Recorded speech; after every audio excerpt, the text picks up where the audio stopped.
Hello everyone. So आज आमची सकाळ अशी झाली होती. मी कपडे वाळत टाकले होते आणि वजीरने पूर्ण खाली ओढून घेतले होते.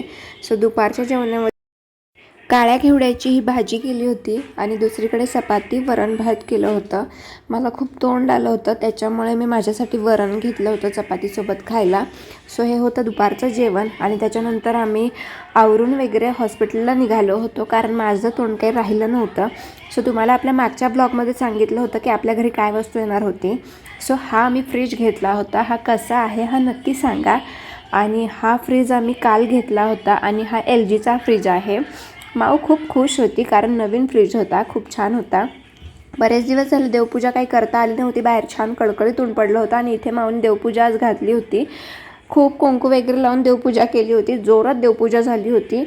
आणि इकडे आम्ही पाया पडून निघालो होतो हॉस्पिटलला, कारण तोंड काही राहिलं नव्हतं आणि बरेचसे आम्हाला खाली कामही होते. आमचं रिमोट बिघडलं होतं.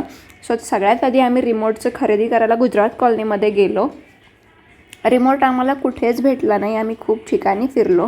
त्याच्यानंतर आम्ही डॉक्टरांकडे आलो पण माऊ काही शांत बसत नव्हती. ती अजिबात डॉक्टरांना घाबरत नाही, हॉस्पिटलला घाबरत. डॉक्टरांना मला ब्लड सॅम्पल रिपोर्ट दाखवायचे होते, हे दाखवून झालं होतं आणि त्याच्यानंतर आम्ही घरी चाललो होतो. घरी जाता जाता माऊने आईस्क्रीम पाहिलं आणि मलाही खूप इच्छा झाली होती. आम्ही डेपोला आईस्क्रीम खाण्यासाठी थांबलो होतो. आईस्क्रीमही खूप छान होती आणि मलाही खूप आवडली. ज्यावेळेस मी प्रेग्नंट होते त्यावेळेस मी लास्ट टाईम खाल्ली होती. आणि so thank you for this watching video.